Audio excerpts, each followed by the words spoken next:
senhores telespectadores, estes horizontes da memória trouxeram-nos hoje aos mais belos horizontes que há em Portugal.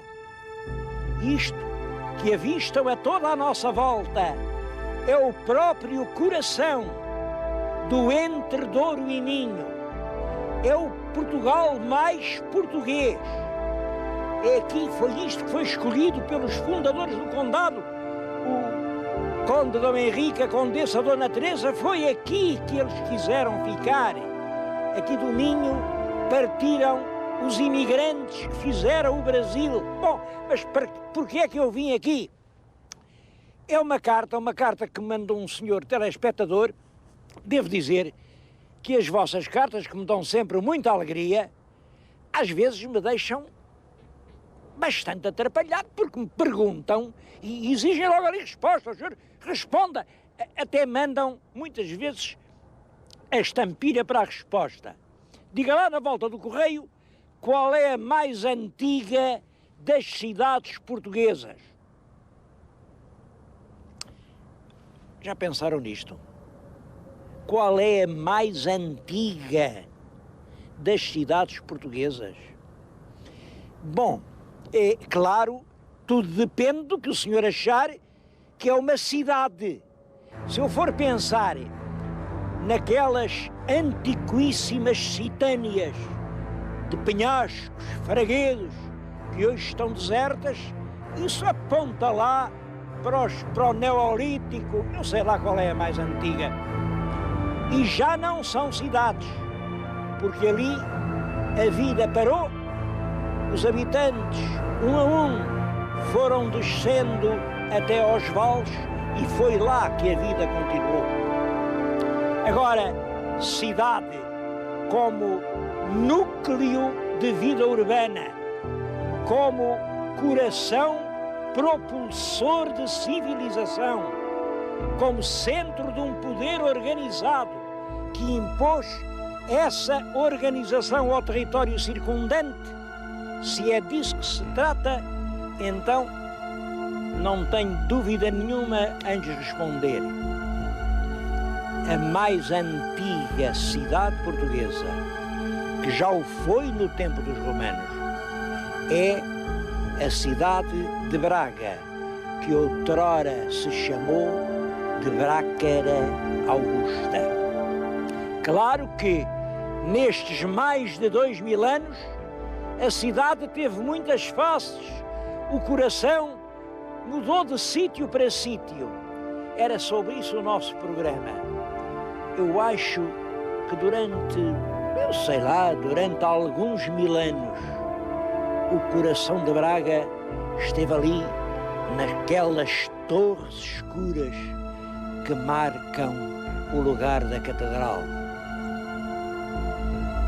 E a cidade continua a ter um coração, continua a exercer um papel civilizador. Agora o coração é além, um pouco mais longe. Vêm aquelas grandes massas de edifícios brancos.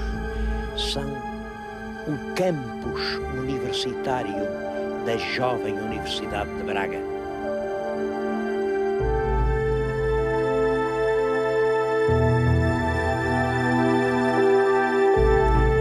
Nem eu nem ninguém lhes pode garantir que a Sé de Braga seja a mais antiga Sé que há em Portugal, porque as Sés instituídas na época romana são mais ou menos todas da mesma época. Agora, o que eu lhes posso dizer é que o mais antigo mosteiro que em Portugal existiu foi aqui em Braga. Foi este cenóbio de Dume. Dume é um lugar nas imediações de Braga. Havia aqui uma vila romana e, é claro, a vila tinha aqui este espaço onde havia uns banhos que foi depois aproveitado pelo São Martinho de Dume para fazer um cenóbio. Um cenóbio quer dizer, era uma moradia para os companheiros que ele reuniu. Esse cenóbio tem a maior importância, porque São Martinho, que vem lá de longe, ele vem da Panónia. A Panónia é uma região da Europa que nós hoje chamamos Hungria. Mas na época romana, no século V, não havia húngaros. Aquilo era uma província romana bastante civilizada, com populações germânicas. Os habitantes dali eram altos, espadaúdos, loiros. E isto é muito importante. Os suevos eram dali perto.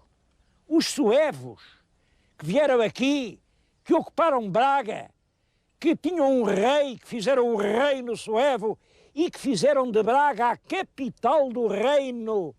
Essa gente vinha ali daqueles lados. E isso é importante para perceber o papel do São Martinho de Dume. São Martinho também era de lá. Era um homem muito civilizado, era um europeu, era um bom teólogo, falava na perfeição o latim, pregava admiravelmente, era um grande político. E vem lá, desde a sua Panónia, vem até aqui, a este calcanhar do mundo, onde havia um reino de gente do seu sangue, e foi dizer ao rei: homem, estes povos do teu reino são cristãos. Tu faz-te também cristão. Não há nada como o rei comungar a fé dos seus próprios súbditos. E o rei aceitou e converteu-se. E depois o Martinho de Dume, que viveu sempre por aqui, foi feito bispo de Dume. E aqui teve monges que copiaram missais, que estabeleceram as regras do culto, que paroquiaram essas freguesias, que organizaram toda a diocese. A Sé de Braga deve a sua grandeza à obra administrativa de São Martinho de Dume. Ele chegou a escrever um livro que tem um nome bem significativo, De Correctione Rusticorum. Isto quer dizer correção dos erros dos rústicos. Os rústicos eram os homens que permaneciam agarrados às velhas superstições do paganismo, aqueles que nas cidades, nas aldeias, nas vilas continuavam a acreditar em demónios, em superstições, em terrores, e que ainda não sabiam que afinal o mundo é mais simples do que os romanos ensinavam. O mundo é só um, o Deus é só um, todos os homens são filhos dele e por isso são irmãos entre si. Foi isso o que este Martinho, vindo lá de longe das terras da Panónia, veio ensinar aqui nestas serranias de Braga. Ainda em tempo de São Martinho, construíram aqui uma basílica. Hoje é aquela igreja simpática, a igrejinha minhota, frugal, mas sem nada de notável. Sem nada de notável aparentemente. Aqui debaixo deste chão, reparem, isto é um soalho. Lá embaixo,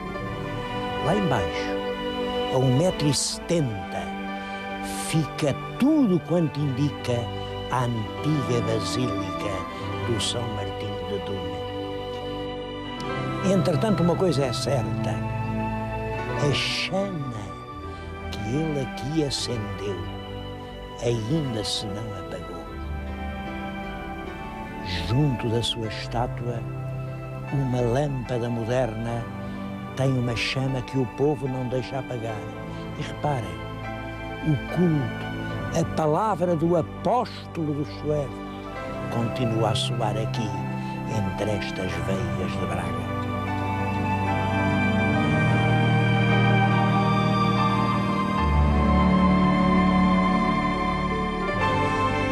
já há notícias de bispos em Braga no século IV. Ora bem, a gente, como sabem, está a acabar o século XX e ainda há arcebispos em Braga. Isto significa 16 séculos de história. Eu gostava de dizer que é uma história que nunca se interrompeu. Isso não é verdade, porque realmente quando vem no século VIII a invasão dos mouros, aqui em Braga as coisas foram terríveis.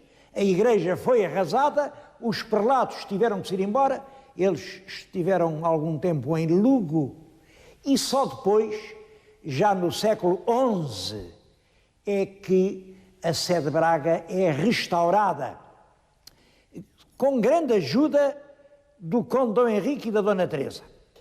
Estou-lhes a falar nisto porque hoje, aqui na Sé, existe um museu que tem lembranças de uma grande parte desse longo período da história. Isto é um cofre de marfim. Aqui em cima, a toda a volta, tem uma inscrição. Por essa inscrição, sabemos que este cofre foi oferecido a um filho do terrível Almansor. Almansor quer dizer o vitorioso, um príncipe muçulmano que levou a ferro e fogo tudo aqui. Ele foi até Compostela. Ele mandou dependurar os sinos que estavam nas torres do Santuário de Compostela e levou-os, foram levados aos ombros de escravos cristãos até Granada. Bom, o mundo dá muita volta e vejam como, afinal, é o cofre do filho do Almansor que vem parar ao tesouro da Sé de Braga, porque é no tesouro que eu lhes estou a falar. Há aqui muitas coisas notáveis. Este cálice que veem, isto é de prata e é também do século XI, portanto, do ano 1000 e tantos. Pertenceu ao arcebispo São Geraldo. Mas há aqui muitas coisas curiosas. Aquela imagem de Nossa Senhora com o menino é uma senhora da Nazaré que, segundo uma tradição muitíssimo antiga, esteve na Batalha de Aljubarrota. Dizem nem mais nem menos que isto, que o arcebispo de Braga, Dom Lourenço, tinha muita devoção naquela imagem e mandou por baixo pôr-lhe uma abertura, uma coisa de parafuso, e a parafusou-a no próprio elmo com que andava na batalha. A tradição bracarense é mesmo esta. É por causa da imagem que hoje ainda se diz: tem cuidado que este tipo é de Braga e chama-se Lourenço. É que realmente aquele arcebispo Dom Lourenço seria um excelente arcebispo, mas era um guerreiro terrível e andava com aquela imagem no elmo. Olhem, que linda salva de prata, aquele repuxado. Isto foi feito na Índia.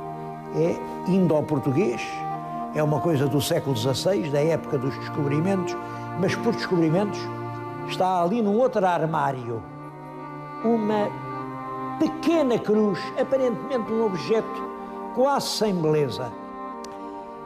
Segundo uma tradição muito antiga aqui em Braga, foi esta cruz de ferro a primeira cruz a desembarcar no Brasil. Os missionários portugueses, eram frades franciscanos, que saíram da armada de Pedro Álvares Cabral, levavam a cruz alçada e foi depois ela a cruz que esteve na primeira missa. Por isso, foi esta cruz que foi ao Brasil assistir à missa da inauguração da cidade de Brasília. Foi daqui de Braga até lá porque os brasileiros quiseram-na lá. Há muitas histórias curiosas relacionadas com essa missa. Uma delas liga-se justamente com a cruz. Parece que os portugueses, além da cruz que ia na procissão, quiseram deixar lá o lugar marcado por uma enorme cruz de madeira e talharam nos bosques 2 árvores.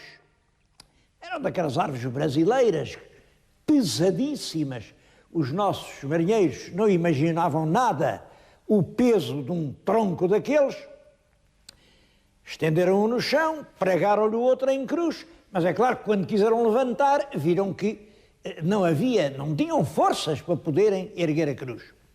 E os indígenas, os nativos, que estavam escondidos na floresta a ver o que os nossos faziam, quando os viram com dificuldade em levantar a cruz, vieram meter-se entre eles e todos puseram ombro com ombro e puderam levantar a cruz que lá ficou. Eu acho que este gesto tem uma beleza enorme, não só na história dos contactos entre povos, até na história de agora, quando todos aceitam pôr ombro com ombro, não há dificuldade que se não possa remover.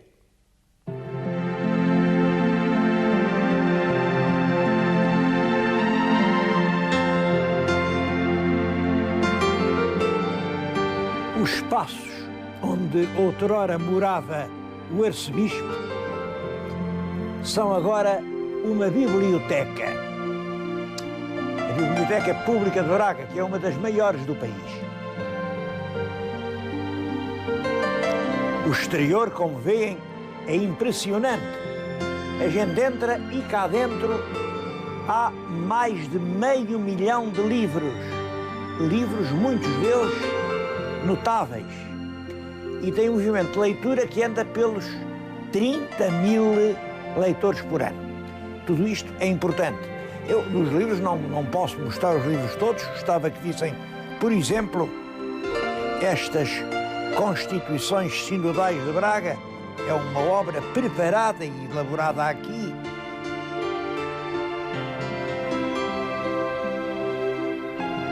Ou esta no fundo, é uma história de Braga. É o famoso, as Memórias Eclesiásticas de Braga, do famoso Dom Jerónimo, contador de Argote. Mas são inúmeros os tesouros que se guardam aqui dentro.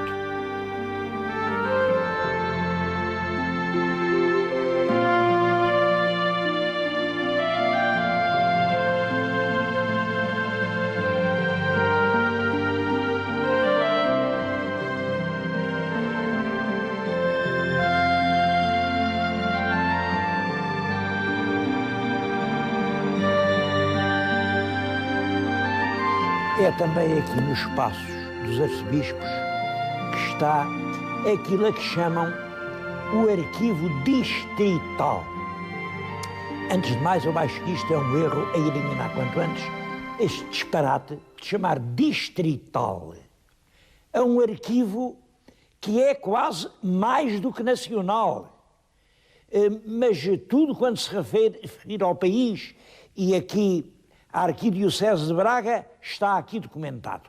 Chamaram-lhe distrital, dentro daquela ideia do distrito e tal. Isso era melhor corrigir isso quanto antes. Isto é um verdadeiro arquivo nacional. O primeiro livro que lhes vou mostrar, considero o mais ilustre livro que existe em Portugal. O nome que se lhe dá é o Liber Fidei.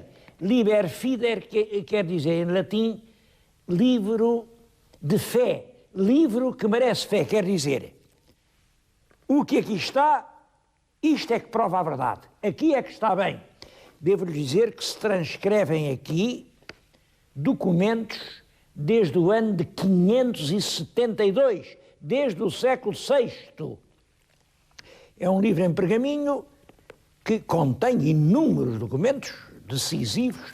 O Alexandre Herculano, quando andou por aqui, queria também meter isto lá nos sacos e levar isto tudo para a Torre do Tombo.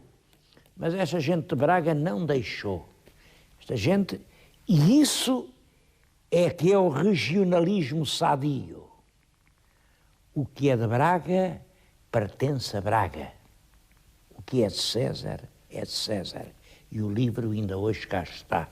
Está e felizmente que está. Porque ele hoje está impresso. Quem quiser ler este livro no original, existe uma edição estou convencido que se estivesse na Torre do Tombo ainda estava inédito. Mas há muitos outros. Sabem que antigamente havia... Antigamente, eu ia dizer que antigamente era costume roubar livros. Então e agora não é? Só que antigamente não se podiam roubar, porque eles estavam com esta cadeia amarrados à parede, a pessoa tirava o livro, abria o livro, lia o livro, mas é claro, não o podia meter no bolso. Agora não há nem cadeias para não deixar roubar os livros, nem sequer cadeias para quem rouba os livros de onde eles estavam. Isto de levar livros não fica mal a ninguém. Não posso falar de tudo, mas não queria deixar de chamar a atenção para um documento que está aqui nesta vitrine, ao qual se dá o nome de Certidão do Nascimento. Um jovem que então nasceu e ao qual puseram o nome de Portugal. É um pacto conspiratório entre o príncipe Dom Afonso Henriques, e o Sr.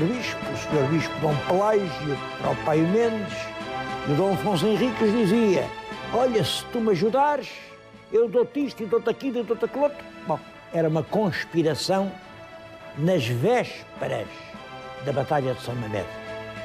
O arcebispo ajudou o príncipe e o príncipe pagou ao arcebispo. E foi daquela conjuração que nasceu Portugal.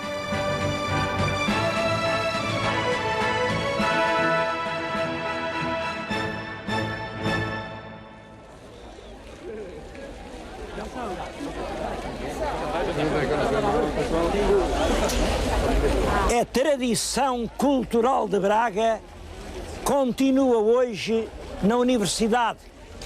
Esta universidade é uma das mais jovens do país e consegue ao mesmo tempo ser já uma das mais prestigiosas. Aqui há 1000 professores, 12.000 alunos e em pouco tempo a universidade mudou a cidade.